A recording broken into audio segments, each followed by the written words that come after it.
There is a market that almost nobody watches until it breaks. Not stocks, not crypto, not commodities, not foreign exchange. Those markets get the headlines. They get the retail investor attention. They get the social media commentary and the YouTube analysis and the CNBC panels. The market that nobody watches is the market that runs everything else. The US Treasury market, $30 trillion in outstanding debt. The benchmark for risk-free rate pricing across the entire global financial system. The collateral foundation for trillions in secured lending, in derivatives contracts, in institutional liquidity management. The instrument through which every mortgage rate, every corporate bond yield, every emerging market spread, every bank's funding cost is ultimately calibrated. When something goes wrong in the Treasury market, it doesn't just affect bondholders. It doesn't just affect the US government's borrowing costs. It reverberates through the entire financial system, through every institution, every loan, every contract that uses the 10-year Treasury yield as a reference rate. That market has been sending signals that the mainstream financial narrative has not fully processed. In May 2026, the yield on the 30-year Treasury briefly crossed 5%. The 10-year Treasury surged toward 4.6%, levels not consistently seen since before the 2008 financial crisis.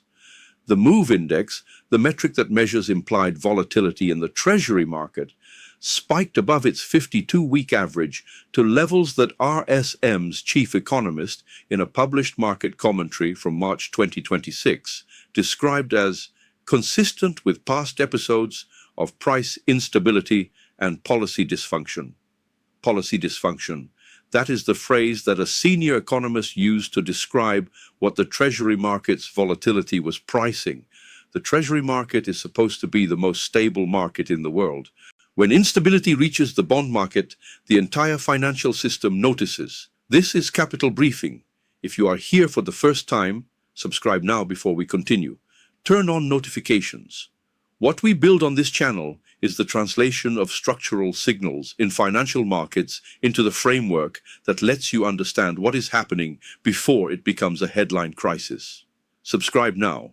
Then let me explain what is actually happening in the Treasury market and why it matters to everyone, not just to bond investors. Let me start with the mechanism, because understanding what the Treasury market is and how it works is essential to understanding why current signals are significant. The US Treasury market is the world's largest and most liquid sovereign bond market. When the US government spends more than it collects in taxes, which it has done continuously and at increasing scale for the last 2 decades, it issues Treasury securities to finance the difference. Investors buy those securities, lending money to the US government in exchange for regular interest payments and the return of principal at maturity.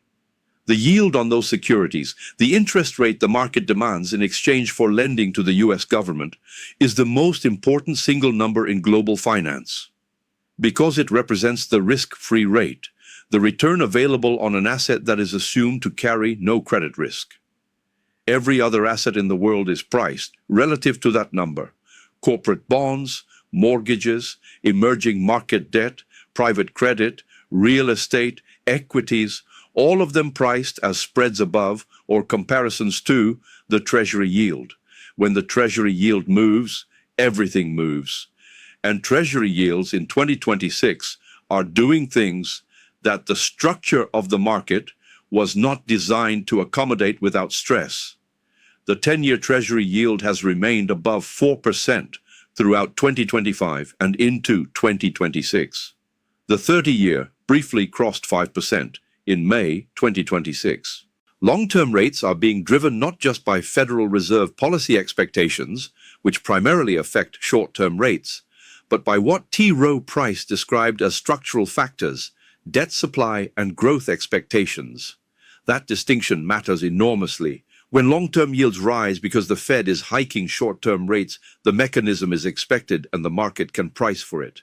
When long-term yields rise because investors are demanding higher compensation for the structural risks of holding long-duration US government debt, inflation uncertainty, fiscal sustainability concerns, foreign demand deterioration, that is a different signal. It means investors no longer trust that holding a 30-year treasury is as safe as it once appeared. Subscribe to Capital Briefing if this framing is delivering the structural context you have been looking for. Turn on notifications.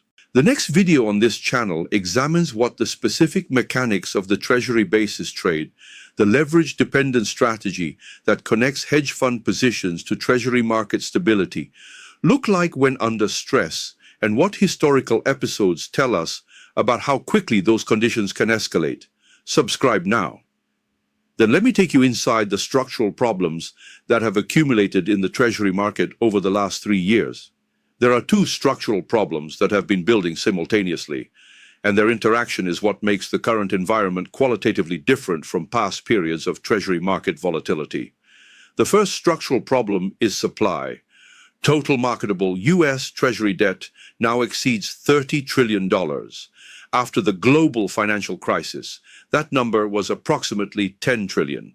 It has tripled in less than 2 decades.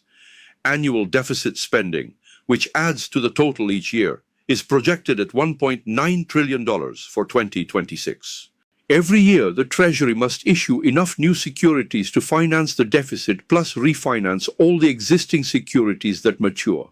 That is a massive ongoing auction process, and as the debt grows, the auction volumes grow. The amount of Treasury paper that the market must absorb continuously every week has reached levels that create periodic demand-supply mismatches. The observation was made directly by the Treasury Borrowing Advisory Committee in its May 2026 report to the Treasury Secretary. Bond market volatility and yield instability have increased as Treasury issuance has scaled up. The second structural problem is the disappearance of the traditional buyers. For decades, the institutions that provided steady, reliable demand for US Treasuries, anchoring the market and absorbing the supply, were US banks and foreign central banks. Both have structurally retreated. US banks face capital requirements under the supplementary leverage ratio, the SLR, that limits their ability to hold treasuries on their balance sheets. The SLR treats treasury holdings as consuming regulatory capital, making it economically less attractive for banks to act as large-scale treasury absorbers the way they once did. The institutions that historically provided liquidity to the treasury market are now less able to do so. Foreign central banks, particularly China, have been systematically reducing treasury holdings. China has cut its treasury position by more than 27% since 2022, from approximately $1.3 trillion to around $730 billion. Japan, the largest foreign holder, has been managing its position carefully against its own yield curve control policy pressures. The consistent foreign central bank bid that once reliably supported treasury auctions has weakened. The result, described explicitly in the International Banker in May 2026, is that an increasing share of trading activity is conducted by non-bank financial institutions, such as hedge funds and asset managers. This substitution is critical, because hedge funds and asset managers are not the same kind of buyer as banks and central banks. Banks and central banks hold treasuries as long-duration assets. They absorb supply and provide stability. They do not typically need to sell quickly in response to market moves. Hedge funds hold treasuries as part of leveraged positions. They use treasury securities as collateral for borrowed money to amplify returns on small price differences. And when conditions shift, when funding costs change, when volatility spikes, when margin calls arrive, they can become forced sellers rapidly at exactly the wrong moment. This creates the mechanism that the International Banker described directly. Should market conditions shift abruptly, leveraged positions may require quick unwinding, which can lead to rapid selling of treasuries that amplifies volatility and quickly removes liquidity from the market. The market that was once stabilized by patient, long-duration holders is now partially dependent on leveraged, short-horizon traders. The structural stability has been replaced with structural fragility. Now let me explain why the specific conditions of 2026 have activated these structural vulnerabilities. The TBAC, the Treasury Borrowing Advisory Committee, the group of major financial institution representatives that advises the Treasury on debt management, submitted a letter to the Treasury Secretary dated May 5, 2026. It is a document that every serious market observer should read because it describes what is happening in real time at the highest level of US financial market oversight. The letter states directly, for much of the period since the committee's last meeting in early February, financial markets have been highly influenced by oil prices, which are up nearly 60% since the start of the Iran conflict, and nearly 80% since the start of 2026. It continues. The increase in inflation expectations since the start of the war has now forced a significant hawkish repricing of central bank policy, most notably in Europe. At the time of print, 10-year bond yields in many G10 countries were at or above the highs of the past few years. The committee documented that one-year inflation swaps, the market's measure of expected near-term inflation, had jumped by an average of 100 basis points in Europe and 75 basis points in the United States. 100 basis points in a single quarter, in the most important rate benchmark for European financial contracts. That is not gradual adjustment. That is a discontinuous repricing of inflation expectations across the developed world. The mechanism is straightforward. Oil prices surging nearly 80% from the start of 2026 forces a global reassessment of inflation trajectories. Higher inflation expectations mean higher required yields on fixed-rate government bonds. Higher yields mean lower bond prices. And as prices fall, the leveraged positions in the market face margin pressure, which can force selling, which drives prices lower, which triggers more margin pressure. The self-reinforcing loop that the structural vulnerabilities make possible is activated by the external shock of a geopolitical-driven commodity surge.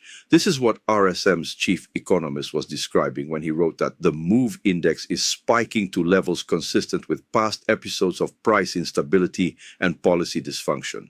The volatility is not random. It is the structural vulnerabilities responding to a shock in a way that the market's architecture was not designed to absorb smoothly. Let me now explain the G7 dimension, because this is not purely an American story, and that broader context is the element that most coverage misses. Reuters published a piece in May 2026 titled G7 Long Bond Stress Intensifies.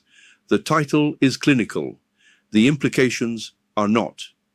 G7 long bond stress means that the sovereign debt of the world's 7 largest advanced economies, the United States, Japan, Germany, the United Kingdom, France, Italy, and Canada, is simultaneously experiencing pressure at the long end of the yield curve.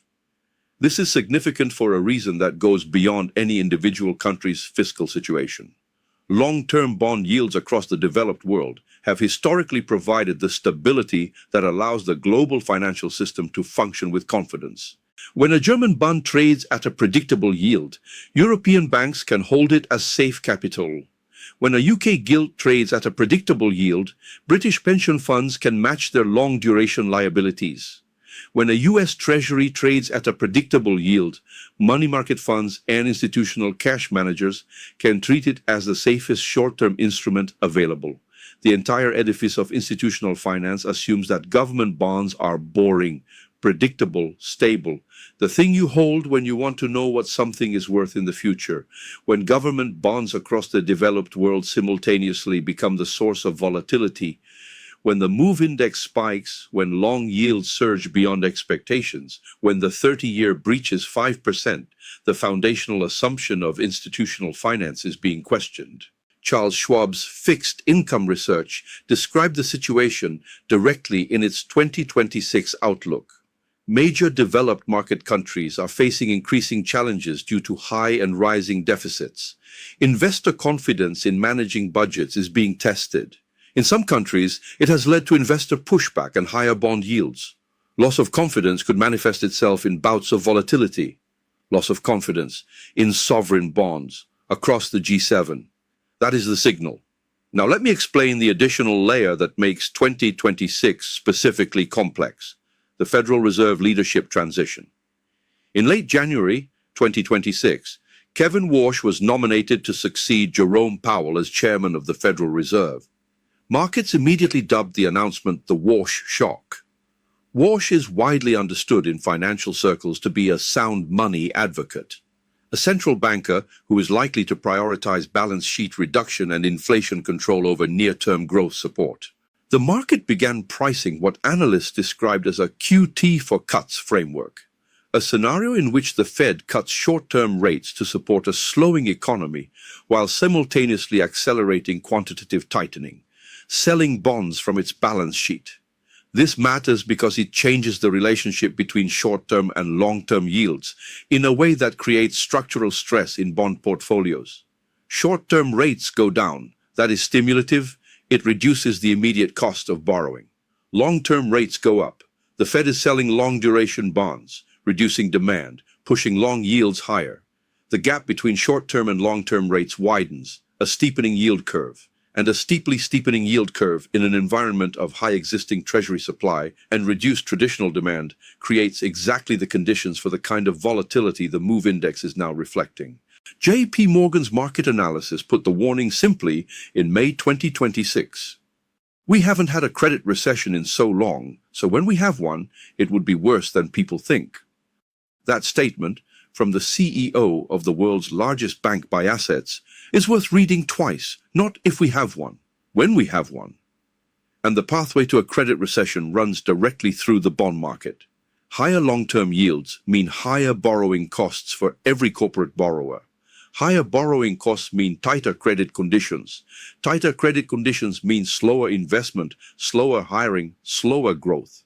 The transmission mechanism runs from the 30-year Treasury yield through corporate credit spreads, through business investment, through employment, through consumer spending. Everything downstream of the bond market responds to what happens upstream. Let me now address what makes this episode structurally different from previous periods of Treasury market volatility. In March 2020, the Treasury market experienced one of its most severe dislocations in modern history. Investors sold treasuries to raise cash for margin calls, creating a paradoxical situation where even the safest asset in the world fell in value during a risk-off event. The Fed responded by purchasing over $1 trillion in treasuries within weeks, restoring market function.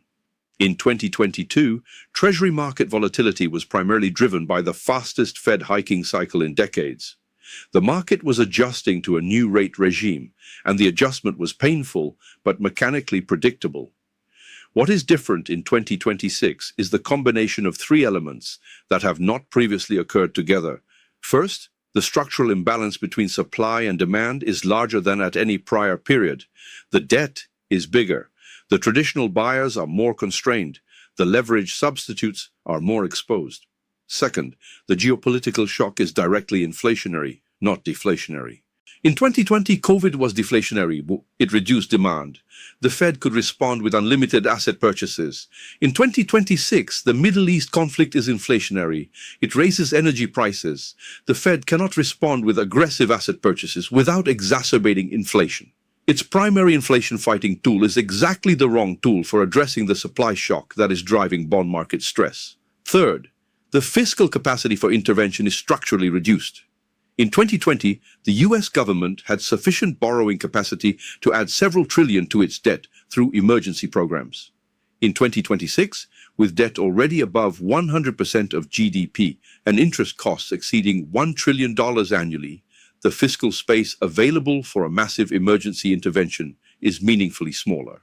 The backstop that resolved previous episodes of Treasury market dysfunction is less available at exactly the moment when the structural vulnerabilities are more acute. This does not mean the Treasury market will fail. The Federal Reserve retains the ability to purchase Treasury securities if conditions deteriorate severely enough. That backstop exists. But every invocation of the backstop has costs. Each time the Fed expands its balance sheet to support the Treasury market, it adds to the monetary base and creates inflationary pressure. In 2020, that was acceptable because inflation was not a concern. In 2026, with inflation running above target and geopolitically driven commodity prices surging, using the Fed's balance sheet to support the bond market creates a direct tension with the Fed's primary mandate. The backstop still exists. It is just more expensive to use, and the market knows it. That is why yields are higher than mechanical analysis of the rate cycle would suggest. The market is pricing in a risk premium, a compensation for the uncertainty about whether and at what cost the backstop would be deployed. Let me close with the observation that I believe is the most important practical takeaway from everything I have described. The Treasury market matters to everyone, not just to bond investors, not just to institutional money managers, not just to professionals who trade it. It matters because mortgage rates are derived from it. If the 10-year Treasury yield stays above 4.5%, 30-year fixed mortgage rates stay in the 6 to 7% range or higher. That affects every family that needs to finance a home purchase. It matters because corporate borrowing costs are derived from it. If corporate credit spreads stay wide and Treasury yields stay elevated, companies pay more to borrow, which affects their investment decisions and hiring. It matters because pension funds and insurance companies hold hundreds of billions in treasuries and other long-duration bonds. When those securities lose value, the funding positions of institutions that guarantee retirement income to millions of people deteriorate. It matters because the entire $7.75 trillion in money market funds, the position we described in the video on institutional liquidity, is invested in short-duration Treasury-backed instruments. If confidence in the Treasury market's stability eroded severely, the cascade effects on money market funds would reach directly into the financial positions of retail investors. The bond market is not the most exciting market. It does not generate viral social media moments. It does not make front-page news on days when the stock market is also moving. But it is the foundation, and when something breaks in the foundation, when the move spikes, when the 30-year crosses 5, when a senior economist describes the volatility as consistent with policy dysfunction, the entire structure that rests on that foundation is implicated. Something is signaling in the bond market. The signal has been building since 2022. It intensified in March 2026. It has not resolved. The Treasury market is supposed to be the most stable market in the world. Right now it isn't. Subscribe to Capital Briefing now if this video changed how you understand the relationship between Treasury market instability and the broader financial system. Turn on notifications. Leave one comment, one number. What is your current duration exposure? And at what level of long-term yield would it start to affect decisions you are already making? Because the professionals who manage institutional fixed income portfolios are asking that question every day. The question is whether you are asking it too.